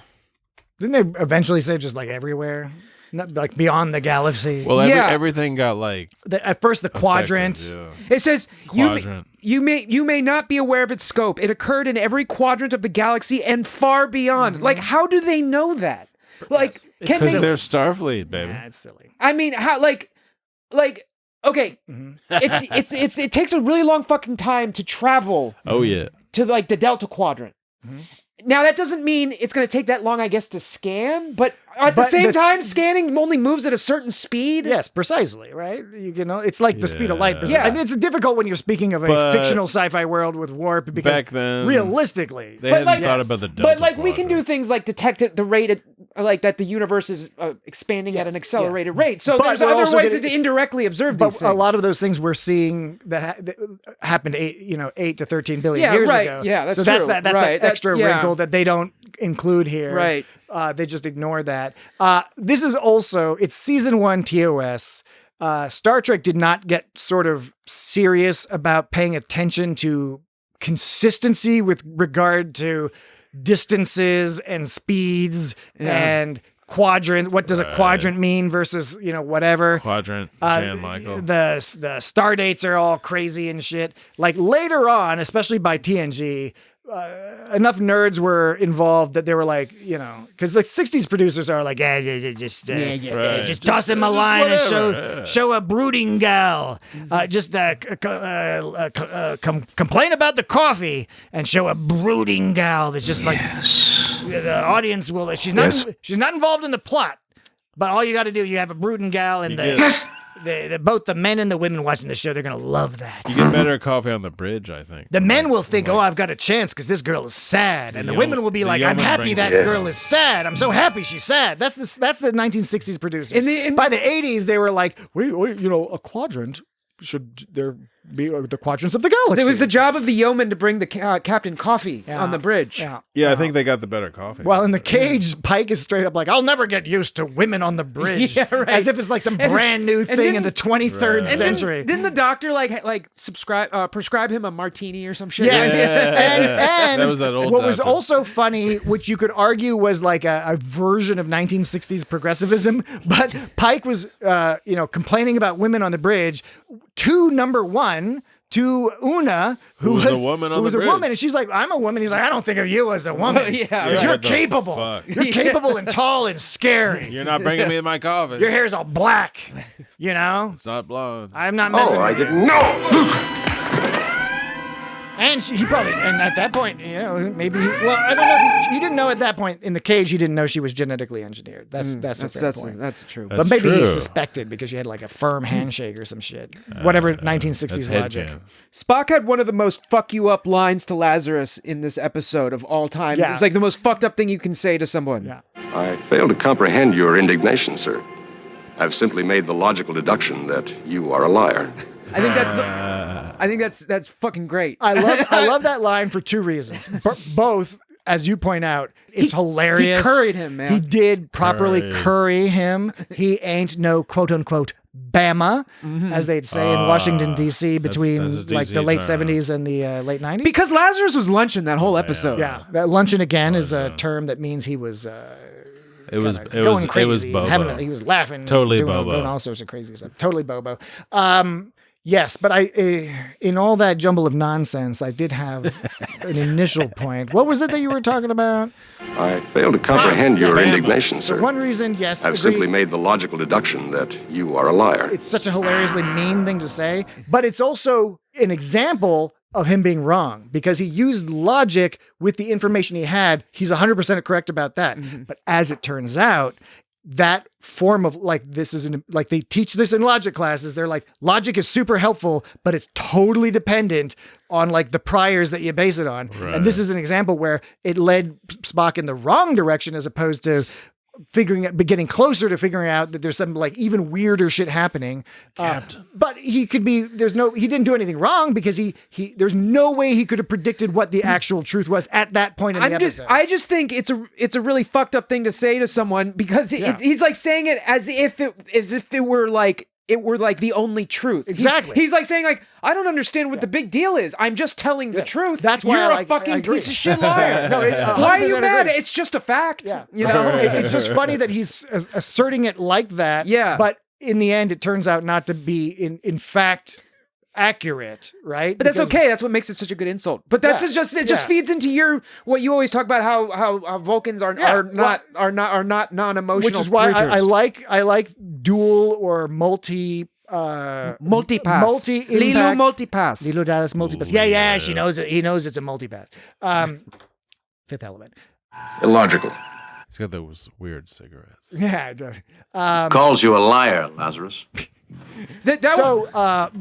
When a line carries multiple impacts. That's always fantastic because it's like, yes, this is super fucked up. Spock delivers it so fucking well, Leonard Nimoy, but also it can serve as evidence again of overconfidence with logic, because logic only works if you have sufficient information to feed into the matrix or whatever you want to call it. Here's another one. I just played the sound. I'll play it again. Calls you a liar, Lazarus. This is in reference to a computer report of the evidence that Lazarus gave at the first screening. You should click the evidence button. I just clicked the evidence button. It's far away right now. I can't.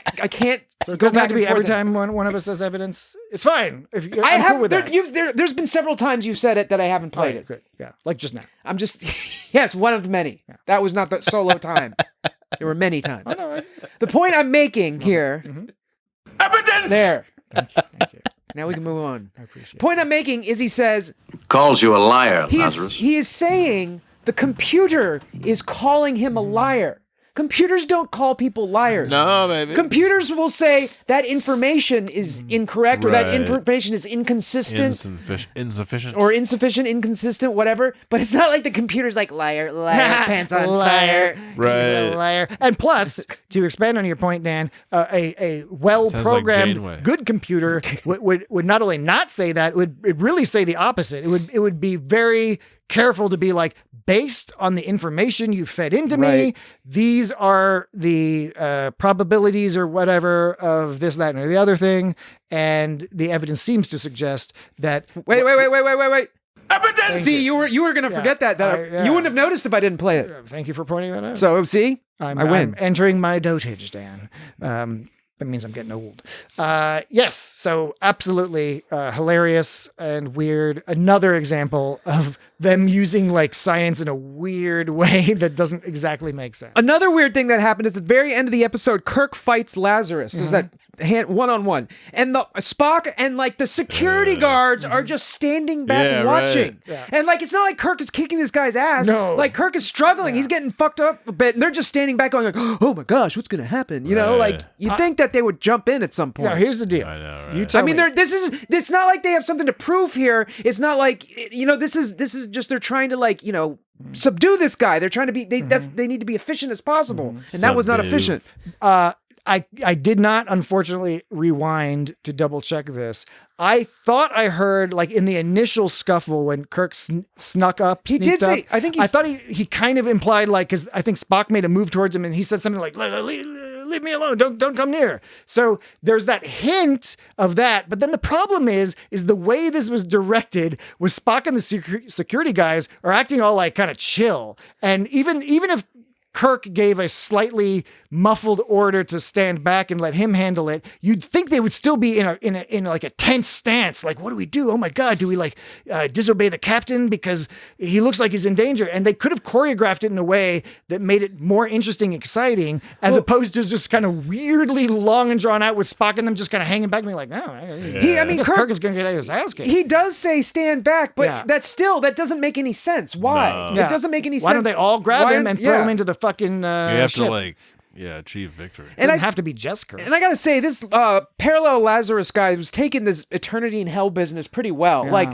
he's gonna spend for some reason he's not gonna die, but he's gonna spend eternity in hell, and he's just kind of like, So maybe he actually already is crazy. Yeah, he might be. I mean, you'd have to be, you would think. He's but like he doesn't crazy. appear to be crazy. Maybe he's like super horny when like fighting himself. Right. He sticks his finger up his butt. Yeah, his other butt. And he can only do that when he's in that weird void, because otherwise they'd blow up and you'll apparently obliterate all of creation. Right. Yeah. I like when he beat that dumb cadet up. Yeah. And then the chief, the chief that was not fucking Scott and Montgomery Scott. Mm-hmm. Yeah. Like that little guy. He was all, I played that clip earlier. He was like, you can't be in here, man. That guy, I don't think he was that little, that guy. Sir, you shouldn't be in here. He was a weenie. For sure. Well, I mean, you already knew he was a weenie because, like, when he went up to the people in the mess hall, you're like, "What's this weenie doing?" He's all like, "Hey, ladies, how's it going?" No. You know what? You're right. We gotta go. Let's go work. No, Lazarus wasn't small. Lazarus was tall. I'm talking about the chief dude. I know what you're talking about. I just don't think he was like he wasn't short to my vision. He seemed like a tall, gangly dude, but like a wimpy dude. Who? Like me, the red shirt guy who got beat up and propped up against a chair. I don't. No, it wasn't that guy. I'm not talking about that guy. I'm talking about in the transporter room. Oh, yeah. I just played the fucking sound. This one. Sir. Yeah. You shouldn't be in here. I apologize. Oh. Because the other guy got snuck up on. And what's up with the classic sneaked up on? Classic Star Trek security. Like some random guy is able to open up like a fuse box or some shit, move some plugs around, and blow up a room. Yeah. Like anyone could just open that up, switch a few plugs, and the room explodes. The plugs all look like European adapters. They were. For like that's exactly what European they were. outlets. Yeah. So I have some of those exact from that era. I think from just like old European adapters for shavers. This whole thing where like parallel universe reverso Lazarus is actually antimatter Lazarus.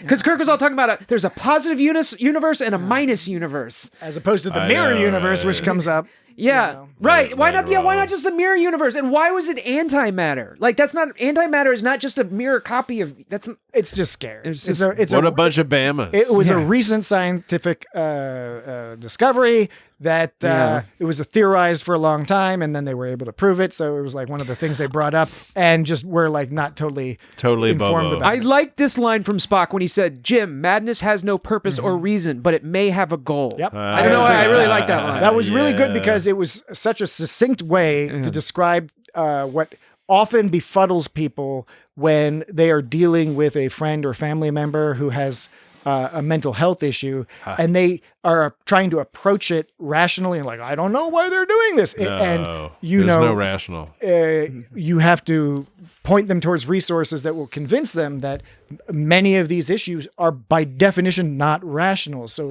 you're not going to solve the problem by trying to argue with them. You're just going to make yourself and the other person frustrated. Tip of the day. Spock says, "True, Captain, but more significant to me is the fact that our ship's instruments are specifically designed to locate and identify any object in our universe, be it energy or matter." That's a pretty confident statement. That we have this thing. It just so happens to be designed to identify everything. But like, what does that even fucking mean? Spock was frequently the overconfident person, overconfident in science, logic, and machinery.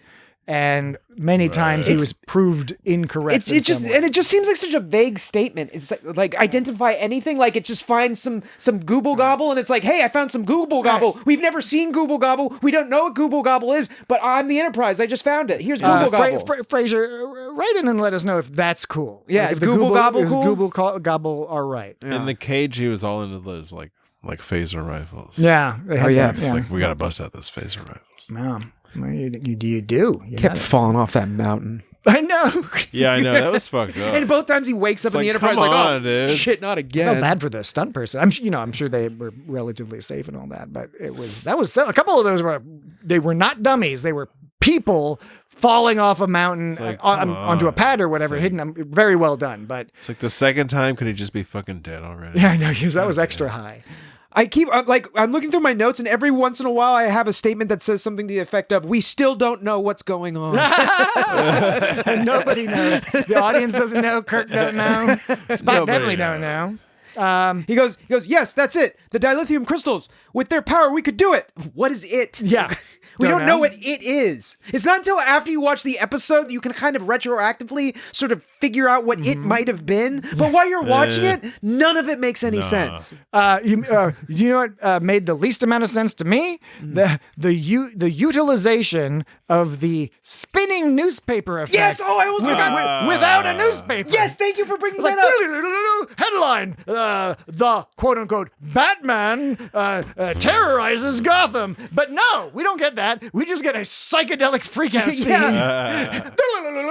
Dude, I totally was going to forget to say that. And thank you for bringing that up, because I noticed Batman was the same example I was thinking of. That was fucking Batman. Yeah.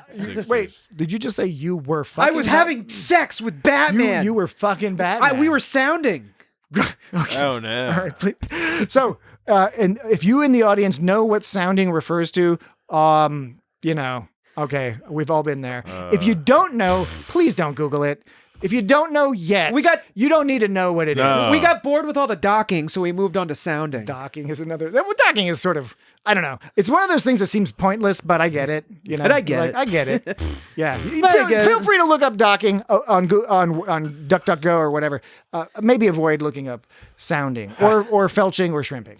Spock was referring to the rip in the universe as a warp. He was calling it a warp, not that kind of warp. Yeah, not that kind of warp. Why would they use the same like a physical warp? Why would they use the same word? Like Star Trek already has a warp. They didn't have enough words yet. Yeah, I know. They didn't have enough words. He was just trying to get across the quick analogy that you can travel with this thing. That's why we invented it or some shit. But I agree. It's like it's under. There's some stuff that's over too much exposition, and there are other things that are just left completely under or not explained. And some of the lines in this episode, as we know, are fucking weird. But here's one from. Is this a list or not a list? No, this is not a list. This is just this was a fucking weird line. Well, say he's got the constitution of a dinosaur. Recuperative powers, ditto. Yeah, what the fuck? I don't know. I have no. Watching that, I was like, I do not know the point that McCoy is making. Say he's got the constitution of a dinosaur. Let me start again. Yeah, okay. Say he's got the constitution of a dinosaur. Recuperative powers, ditto. Is that good or bad? Well, that's what I was confused about. What is a dinosaur's constitution? Is he saying that according to the science at the time, because they still thought they thought dinosaurs were reptiles, so maybe they thought it was like a gecko that can like grow a tail back or something. Or was he saying that or was he saying they were shitty and had lame? Yeah, right. I don't know. Yeah, because did he mean dinosaurs and they're strong, or did he mean dinosaur because they're old and shitty? Bones was like just kind of like what the fuck for this whole episode. He was just saying weird shit and being just like, I'm a country doctor. Yeah, like, I'm a country doctor. It's like, well, fuck you. Yeah, because Kirk was like, hey, where'd your patient go? And he's like, I don't know, Jim. This is a big ship. This is a big ship. It's like, I don't know. I don't care. I don't give a shit. It's a perfectly reasonable answer because even though one would think Kirk would have done this, Kirk never ordered anybody to be like, oh, this weird dude or all this weird shit's happening and he's got a weird beard and he's just like an odd bird all around. Weird beard, odd bird. Like, we're going to put some like restrictions on that fella, right? Or have a security detail or something. It was like, no, we're super friendly until he's just roaming the ship. Yeah, we're just assume he's a nutcase and like that's fine. What'd you say? Weird beard, odd bird? I don't. Nightbird. I don't. Nightbird. This is a good time. Nightbird. Nightbird. This is not intended as a prune juice.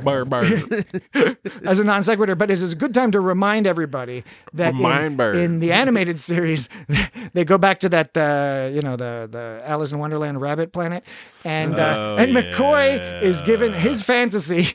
McCoy's fantasy is to own a giant plantation, like a southern plantation, with like moss. And he's all like, Old South, Spanish McCoy, surgeon's fingers. He diddled Dax. This doesn't have much effect without seeing it, but we should rewatch at the point near the beginning when Spock says, the entire magnetic field in this solar system simply blinked. It's Spock looking the most dumbstruck I've ever seen Spock when he says that. He's just like shaking his head and he's just like, what the fuck? Right. It just blinked. It's like Spock, T'Pol, and Tuvok frequently would have to do that face of like where they first say something's impossible and later they're all like, I don't fucking know. Don't look at me, man. It's crazy. I said it was impossible and clearly I guess not. Something's going on, but I don't know what it is. Did you know that the Enterprise has a photographic section that's used for scanning? Okay. There's a section of the Enterprise called the photographic section. Do they have really big scanners? Maybe. Yeah, maybe they're just scanning their butts all day. We got like cool. Yeah, they put their butts cool on there. Lenses. They got some of them. You wouldn't believe me if I told you. Like lenses they use at a soccer game or a football game. Explanation. None. Football. Some action photos. All right. We should end the podcast. Depends on your point of view, doesn't it? Let's get it over with. One thing. To the last man, woman, and child. We neglected to say, figure out. I told you it was a thing. All white. Episode we're going to be talking about next week. Empty. But terrible emptiness. It's probably going to be a TNG. I would have to guess. Nobody knows. Can you do it probably live, Dan? I can. I actually have it figured out. Oh, okay. Dan's got it figured out. You got it figured out, Dan. Yeah. Fuck. I got it figured out. This is like Dan said he didn't have any of his regular segments, but this is the Dan's figured it out segment. Earlier you did a new segment which I wanted to call like here's the thing. Like, because you kept saying, here's the thing. Which episode was I doing that on? This episode. Oh, was I doing it? When did you say that? No, I didn't say that. You said that. But I said, when did you point out the fact that I said, here's the thing? I didn't. I'm saying I didn't. I'm pointing it out now. I did that this episode? Once This upon episode. a time called Right Now. Here's the thing. I don't remember that. See, but there's another episode of Here's the Thing. For more Here's the Things, you got to sign up for our Patreon at patreon.com/itsgotstartrek. Here's the thing. So eventually we'll add some more content, but there's lots up there already. So we're doing TNG next week? That's the plan. That's How about we do family? Family. Oh, that's a good one. Number 3. That's a serious is one. that when he goes to visit his brother? Yeah, and they like fight in the mud. And, After he's not a Borg anymore. Wait, this isn't where Worf meets Paulie from his brother Paulie. No, that's the Nightbird. No, that's the fuck. What's that one called? It's the one where they trick the people in the holographic. It's like Insurrection, but before Insurrection. It's the one Insurrection was based off. It's the better one. It's the better story than Insurrection. Oh, that's rough. It's a more interesting story. We did that. Cosmic winking out. Did we discuss that one? Didn't we? I think so. Yeah, because there was that one dude who got like we they did. beamed him to the Enterprise and he went all crazy because he was like couldn't believe and like aliens freaked him out. It was too much for him. Yeah, it was. Fuck. I know the name of that episode, but I tell you, we're dealing with a creature capable of destroying worlds. We're old and lame. All right, final point. More than you know. You heard him. He's lost his mind. One of my final points was just to note that basically everyone in this, all the people involved in making this episode are dead, except for William Shatner, who is 95 and is debuting his new heavy metal band, which is called The Fuckers. Nice. In September at Riot Fest, which is a big heavy metal. Because this episode didn't have Sulu or Chekhov. Yeah, no Sulu, no Chekhov, no Scotty. And because those guys are still alive. All I've heard from you is double talk, lies, threats, accusations that don't hold an ounce of water. Now you tell me. Did you know Mel Brooks is 100 years old? Yeah, I did. Yeah. William Shatner does not look 95 years old at all. He's got some magic Canadian business.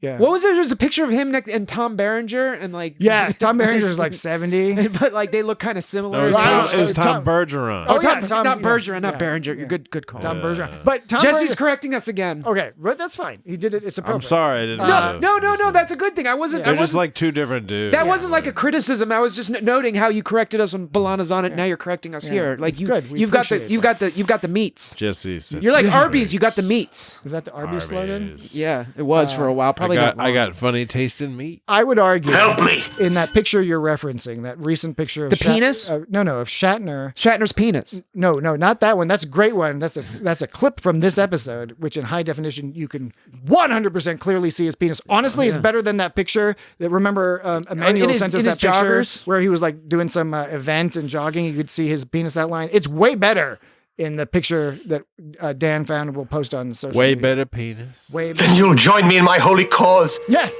of finding pictures penis of Shatner's penis. And, you fool. And other notable penises. But perhaps other notable penises. I would argue that picture of Shatner with Tom Bergeron. Cisco. I think Tom Bergeron looks great. Yeah. I think he looks older than Shatner. Yeah. He just has more wrinkles, grayer hair, whatever. I don't know. So Shatner's found. It could be a prelude to invasion. Prelude to invasion. Prelude.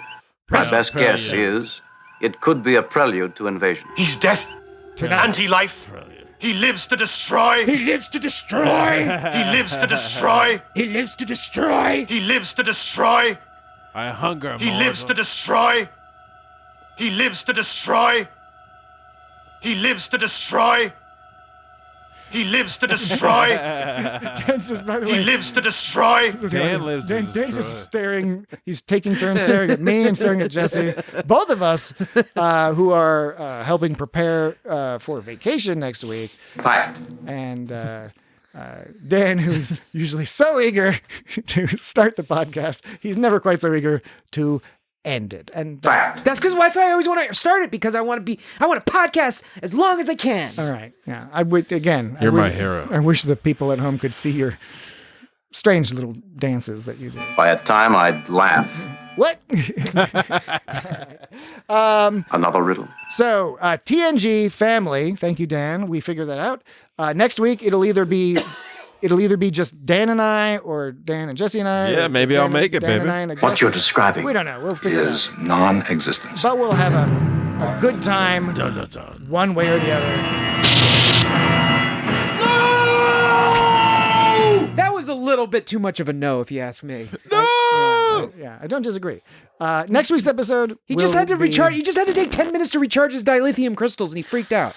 Yeah, well, that was part of his issue, right? I guess he was afraid he would collude with his other self or something. He had an undiagnosed mental disorder. Yeah. It's unfortunate. It was the 60s. They didn't have, we still in the U.S. Blinked. Don't have great care, but it's better than it used to be. But next week's episode will not be as long. Thank you so much. And goodbye. But what of Lazarus? What of Lazarus? That'll wrap it up. Dismissed. Winking out.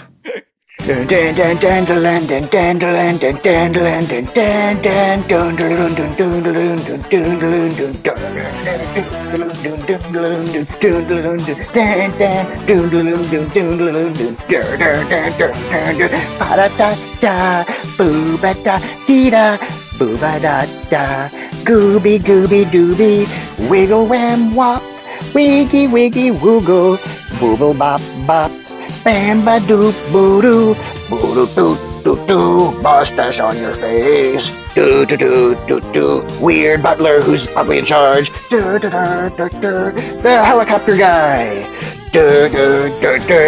Don't forget the bartender who was a friend and they fought in war together. That is awesome. They are still friends through tragedy and brotherhood. It's kind of crazy, but they are not total assholes. So something worked out real good.